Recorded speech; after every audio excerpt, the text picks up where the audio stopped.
நேசிக்கிற எங்கள் நல்ல தகப்பனே, ஸ்தோத்திரங்களோடு பேசுங்கப்பா. நன்றிப்பா. ஆசீர்வதியும் இயேசுவின் நாமத்தில் வேண்டிக் கொள்கிறேன் நல்ல பிதாவே, ஆமென். சீர்மிகு வான்புவி தேவா ஸ்தோத்திரம், தினமருள் நன்மைக்காய் ஸ்தோத்திரம், ஏற்குணனே ஸ்தோத்திரம், உனது திருவடிக்கே ஸ்தோத்திரம் மானேசா.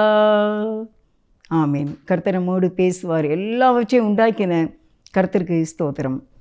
இன்றைக்கி உங்களுக்கு செய்தி தலைப்பு என்ன அப்படின்னா, மற்றவர்கள் எல்லாரும் எதை தேடுகிறார்கள், எதிலே வாஞ்சிக்கிறார்கள் அப்படிங்கிறதான செய்தி.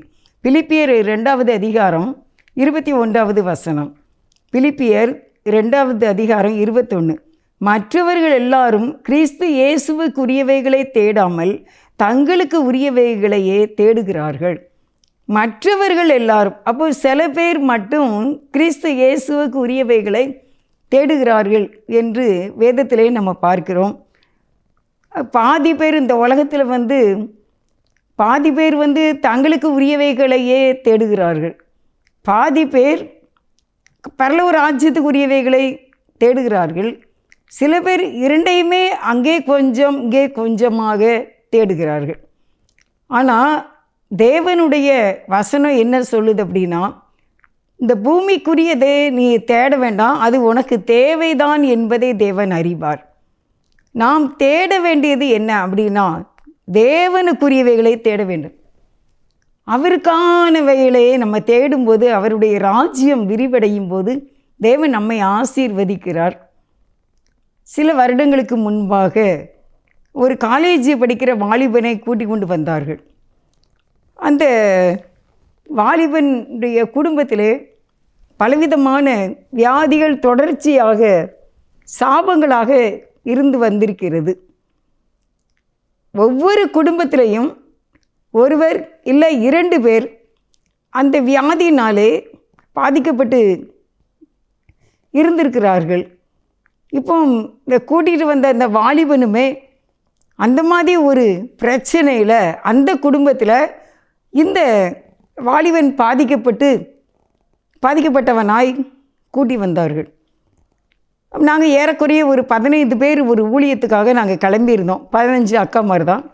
எங்களுடைய ஊழியங்கள் அதிகமாக பெண்களோடு தான் நாங்கள் ஊழியம் செய்து கொண்டு இருக்கிறோம். எங்கள் வீட்டில் நாங்கள் கூடி ஜெபம் பண்ணுகிறது எல்லாமே பெண்கள் தான் அங்கே வருவார்கள். அதே மாதிரி நாங்கள் ஒரு 15 பேர் ஒரு வீட்டில் போய் ஜெபம் செய்வதற்காக நாங்கள் கிளம்பிக்கிட்டு இருக்கும்போது அவனோட காலேஜ் படிக்கிற ஸ்டூடெண்ட்ஸ் பையனை கூட்டி கொண்டு வந்தார்கள். அவன் சொன்னான், எனக்கு நிறைய கெட்ட பழக்க வழக்கங்கள் இருக்கின்றது என்று. சரி, அதெல்லாம் ஏசப்பாவுக்கு முன்னால் ஒன்றும் இல்லை, இதோ நம்ம ஆண்டவரை தேடி வந்திருக்கிறாய், கர்த்தர் உனக்கு விடுதலை கொடுப்பார் என்று சொன்னேன்.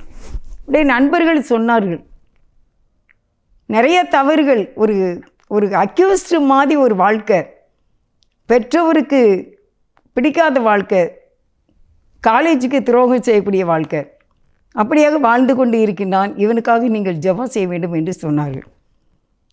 நாங்கள் அந்த 15 அக்காமாரும் இவனுக்காக ஜெபிக்க ஆரம்பித்தோம். ஜெபித்து கொண்டு இருக்கும்போது திடீர்னு அந்த வாலிபன் கீழே விழுந்து விட்டான். கீழே விழுந்தவன் நீ என்ன செய்யணும்னு தெரியல, புதிதான ஒரு அனுபவம். நான் உடனே கேட்டேன், நீ யார் அப்படின்னு கேட்டேன்.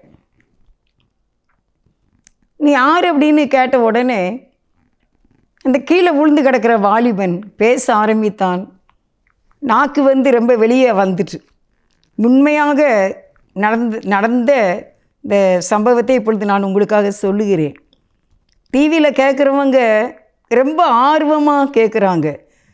நான் டிவியில் இவ்வளோ அழகாக செய்தியை கேட்பார்கள் என்று நினைக்கவில்லை. இன்றைக்கி வியாழக்கிழமை நான் அந்த செய்தியை கொடுத்துக்கிட்டு இருக்கேன். இன்றைக்கி காலையிலே செய்தி ஒளிபரப்பானது கிராஸ் டிவியில். அங்கே இருந்து ஒரு சகோதரிகள் என்னை ஃபோன் பண்ணாங்க. அங்கே ஃபோன் பண்ணி அவங்க பேசும்போது செய்தி அப்படியே சொல்லுகிறார்கள். எனக்கே ஆச்சரியமாக இருந்துச்சு.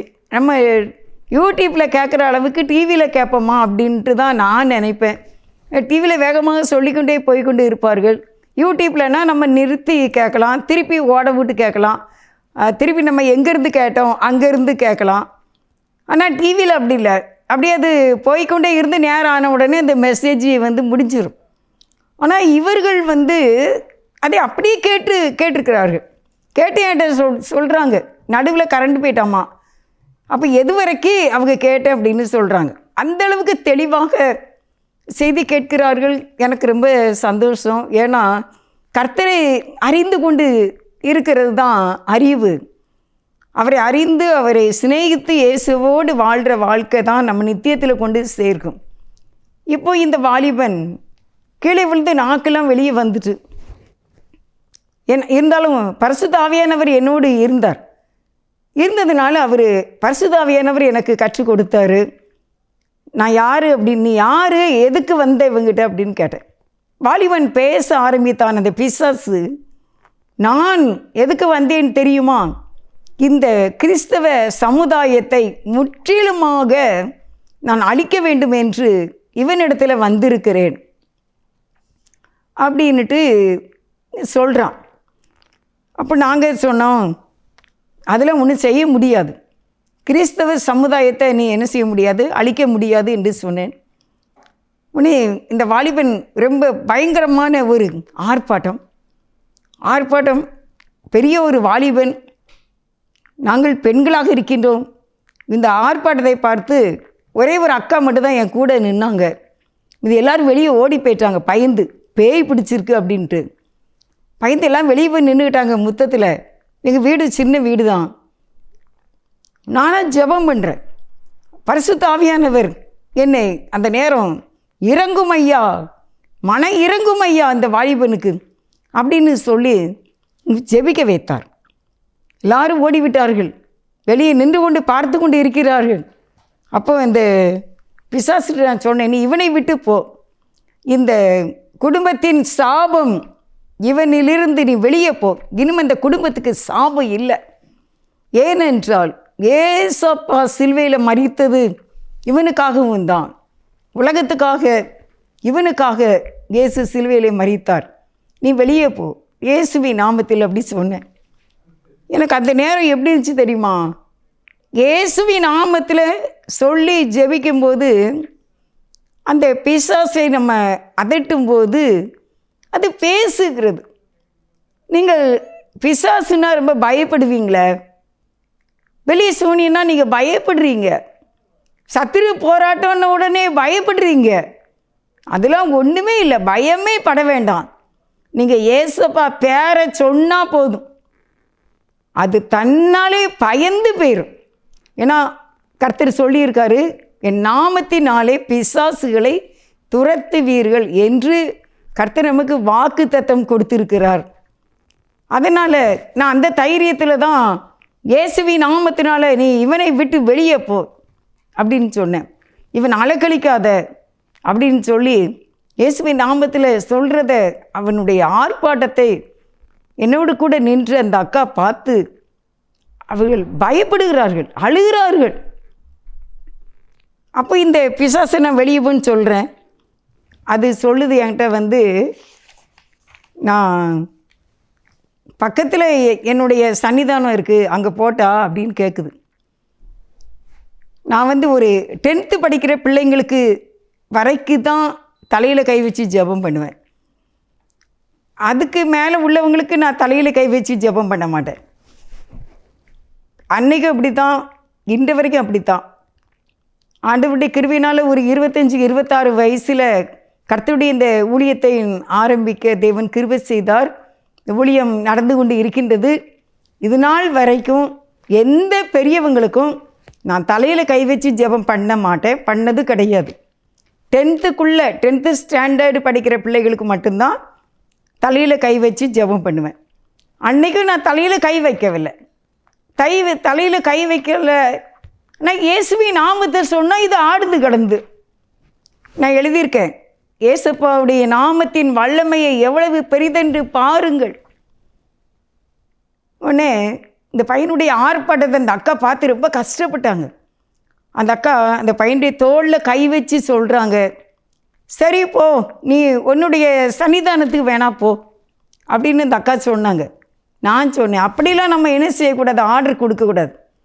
நீ வெளியே போ, இனிமே இவனை தொடாத, இந்த குடும்பத்தின் சாபம் இன்றோடு நீங்குகிறது.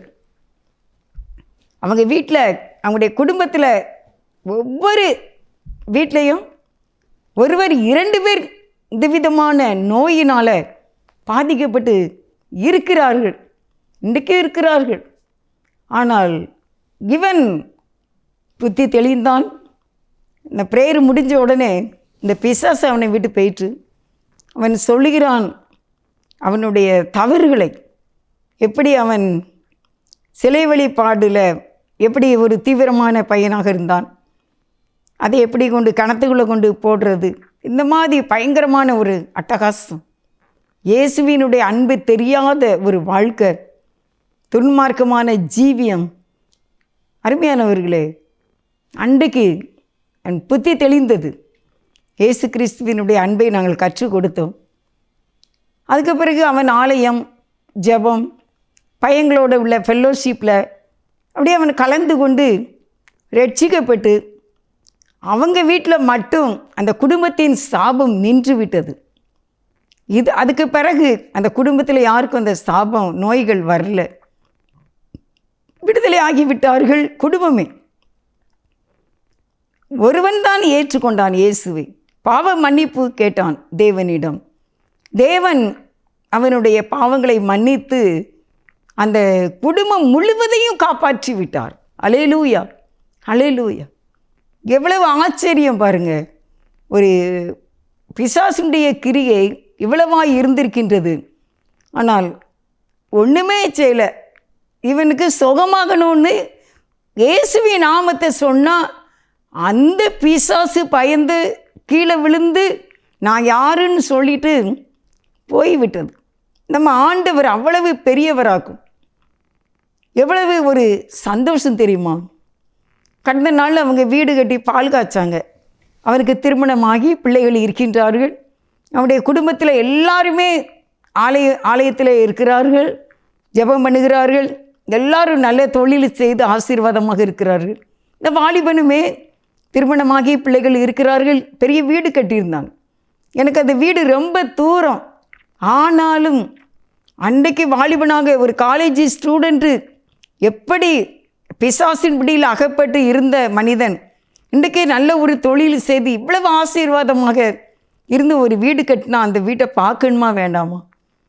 ஆனால் தூரமாக இருந்தாலும் என்னுடைய மகனை கூட்டிக் கொண்டு அந்த வீட்டு பிரதேசத்துக்கு நான் சென்றேன். கர்த்தருடைய கிருபை பாருங்களேன், ரொம்ப அழகாக அந்த வீடு கட்டப்பட்டு இருந்தது. தேவன் மனிதனை நேசிக்கிறார். பாவத்திலும் சாபத்திலும் நம்ம நிலைத்திருக்க வேண்டும் என்பது தேவனுடைய சித்தம் அல்ல. அவர் மிகுந்த இரக்கமுள்ளவர் என்று தான் நான் கண்டுகொண்டேன். ஆண்டவரை அறியாத ஒரு துன்மார்க்கமான ஜீவியத்துக்குள்ள சாத்தான் அவனை கெட்டி வைத்திருந்தான். ஆனால் இயேசு அவனை விடுவித்தார். தேவனால் கூடாத காரியம் ஒன்றுமே இல்லை. ஒரு பாட்டு, அந்த வாலிபன் ஒரு நாள் இந்த பாட்டு படித்தான். என்னப்பா செய்யணும்னா சொல்லுங்கப்பா செஞ்சிடுறேன், ஏசப்பா ஏசப்பா என்னப்பா செய்யணும்னா சொல்லுங்கப்பா செஞ்சிடுறேன், உங்கள் ஆசைதான் எனது ஆசை, உங்கள் ஆசைதான் எனது ஆசை, உங்கள் எண்ணந்தான் எனது எண்ணமையா, உங்கள் எண்ணந்தான் எனது எண்ணமையா, ஏசப்பா ஏசப்பா என்னப்பா செய்யணும்னா சொல்லுங்கப்பா செஞ்சிடுறேன். இந்த பாட்டை அவன் ரசிக்கப்பட்ட பிறகு ஒரு நாள் பாடினான். எனக்கு ரொம்ப ஆச்சரியமாக இருந்தது. என்னப்பா செய்யணும் உங்களுக்கு? என் குடும்பத்தினுடைய சாபம் நீங்கிவிட்டதே. நான் விடுதலை ஆகிவிட்டேன். குடும்பத்தில் என்னுடைய சகோதரிகள் சகோதரர்கள் எல்லாரும் என்னாலே மீட்கப்பட்டு விட்டார்கள். மற்ற எங்கள் சொந்தக்காரங்க வீட்டில் எல்லாம் இந்த வியாதியினாலே கஷ்டப்பட்டார்கள், பட்டுக்கொண்டு இருக்கிறார்கள். தேவனாகிய கர்த்தர் என்னை விடுவித்தார். உங்கள் ஆசை தான் இப்போ என்னுடைய ஆசை. நீங்கள் என்னை மீட்டுட்டீங்கல்ல அப்படின்னு சொல்லி கர்த்தருக்காக ஊழியம் செய்யக்கூடிய அளவுக்கு இந்த வாலிபன் இருந்தான். அருமையானவர்களே, இன்றைக்கு நம்ம வாசித்த வசனத்தில் என்ன பார்த்தோம் அப்படின்னா, மற்றவர்கள் எல்லாரும் தங்களுக்குரியதையே தேடுகிறார்கள், தேவனுக்கு உரியதை தேடவில்லை.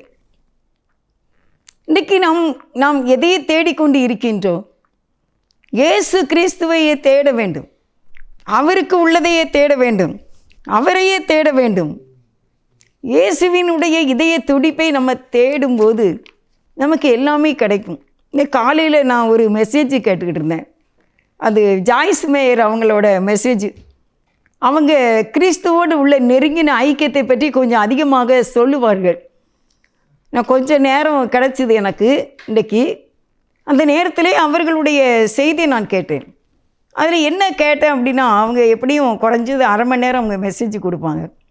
அதில் அவங்களுடைய முக்கியமான செய்தி என்ன இருந்துச்சு அப்படின்னா, அதாவது இயேசுவையே தேடு, உனக்கு வேண்டியது உன் பின்னால் வரும் அப்படின்ட்டு அவங்க சொன்னாங்க. அரை மணி நேரம் கிட்டக்க அந்த மெசேஜ் கேட்டேன் நான். நல்லா இருந்துச்சு, எல்லாம் சொல்ல எனக்கு இப்போ நேரம் இல்லை. ஆனால் அவங்களுடைய மெசேஜினுடைய மெயின் பாயிண்ட் என்ன அப்படின்னா, நீ இயேசுவையே தேடு, இயேசுவையே நோக்கி ஓடு, இயேசுவையே நீ பாரு, உனக்கு என்ன தேவையோ அது உன் பின்னால் வரும் அப்படின்னு சொன்னாங்க. அப்பொழுது அந்த அவங்களோட கூட இருக்கிற அந்த கூட்டத்தில் இருக்கிற அனைவரும் கைகளை தட்டினார்கள். உண்மையே அப்படி தான். தேவனுடைய ராஜ்யம் நாம் இயேசுவையே தேட வேண்டும், அவரையே தேட வேண்டும். அவருக்காக ஜீவிக்கும்போது மீதி எல்லாம் நமக்கு வரும். இயேசுவுக்காக நம்ம வாழ வேண்டுங்கிறது உங்களுக்கு புதுசாக தெரியுதோ? இல்லைல்ல. 12 சீடர்கள் அப்படி தான் இயேசுவையே தேடி சார்ந்து இருந்தார்கள். அடுத்து ஒரு வசனம் சொல்கிறேன். பிலிப்பியர் 2வது அதிகாரம் 4வது வசனத்தில் என்ன சொல்லியிருக்கு அப்படின்னு பார்ப்போம். அவனவன் தனக்கானவைகளை அல்ல பிறருக்கானவைகளையும் நோக்குவானாக. அவனவன் எப்பொழுதும் தனக்கானவைகளையே தேடிக்கொண்டு இருக்கின்றான். தனக்கு என்ன தேவை இதையே தான் தேடிக்கொண்டு இருக்கின்றார்களாம். அதான் இந்த பிலிப்பியர் 2வது அதிகாரம் 4வது வசனத்தில் அவனவன் தனக்கானவைகளை அல்ல பிறருக்கானவைகளையும் நோக்குவானாக. அப்போ பிறருக்கு என்ன தேவை? நீங்கள் வெளியே ரொம்ப வர முடியாதவங்களாக இருக்கலாம், நீங்கள் ரொம்ப படித்தவங்க, உங்களால் வெளியே வர முடியாது, நீங்கள் பெரிய பணக்காரங்க, உங்களால் வெளியெல்லாம் வர முடியாது. ஆனால் நீங்கள் அப்படிப்பட்டவர்கள் இவ்வளோ செய்திகளை நம்ம கேட்கின்றோம். ஜெயிலில் இவ்வளோ கைதிகள் இருக்கின்றார்கள், இவ்வளவு ஆக்சிடெண்ட் நடக்குது. இவைகளுக்காக நாம் ஜெபிக்கலாம்.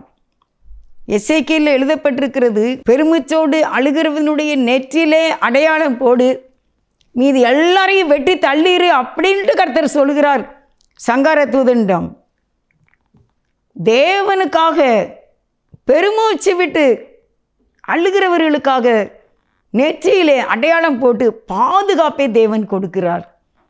எத்தனை பேர் வறுமையில் படிக்க முடியாமல் இருக்காங்க. படிப்பு வருது, படிக்க ஆசையும் இருக்கு, ஆனால் பணம் இல்லை.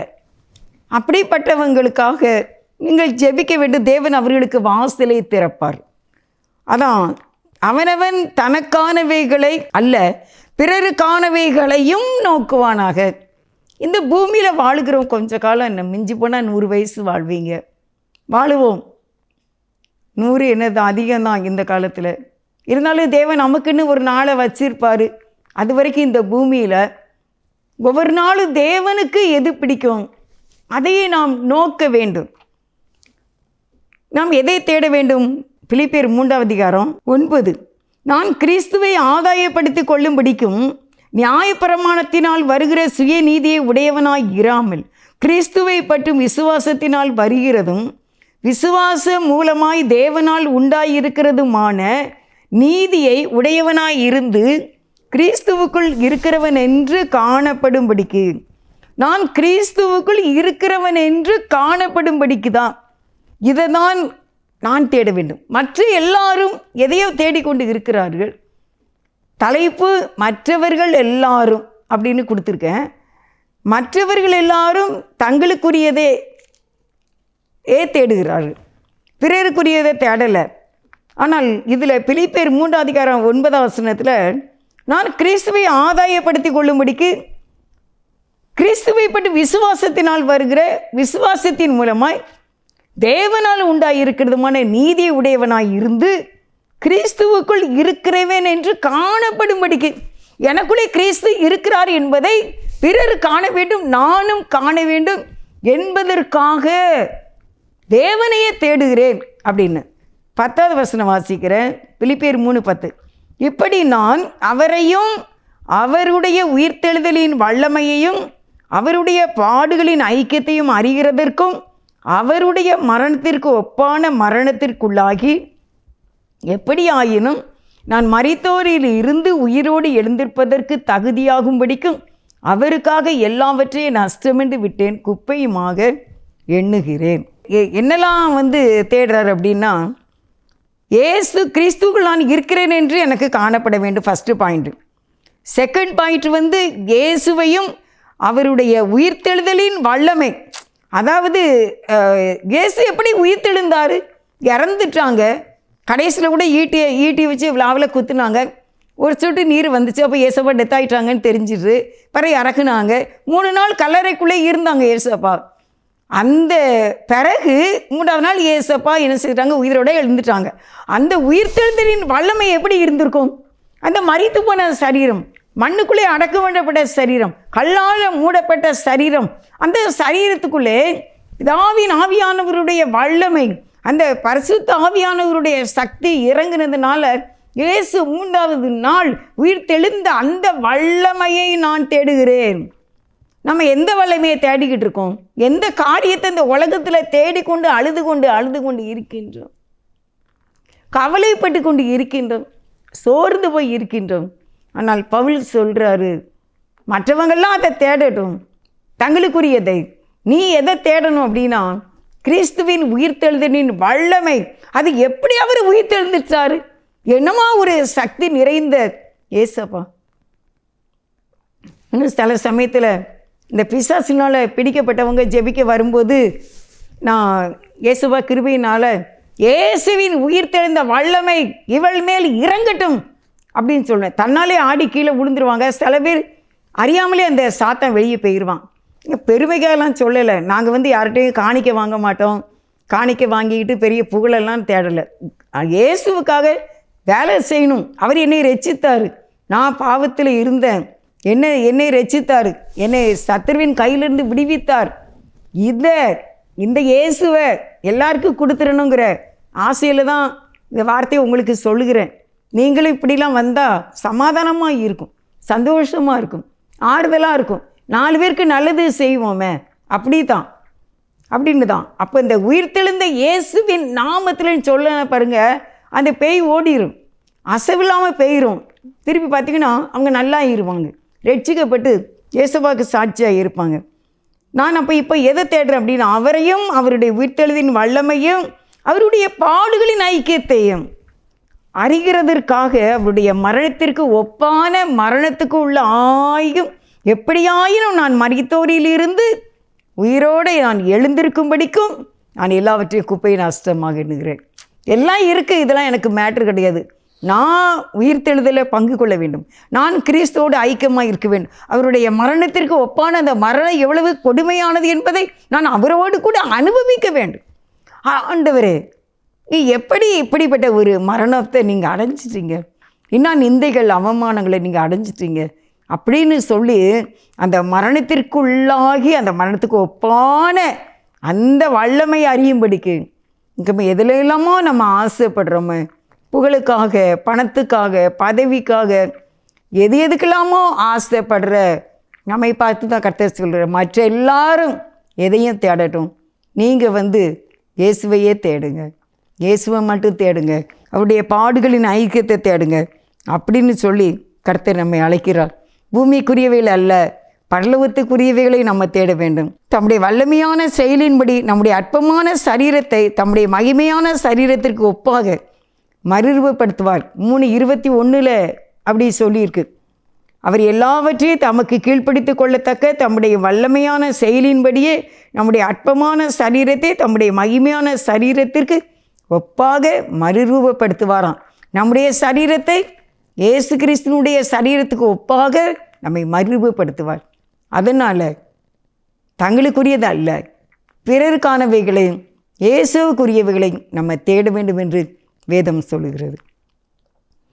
பல வழிகள் பார்த்து நிற்கும் நீ பார்மலைகளிலே வாழும் மாந்தரை, அலை அலையாய் மாந்தர் செல்கின்றார், உன் வலையுடனே வேகமாக வா.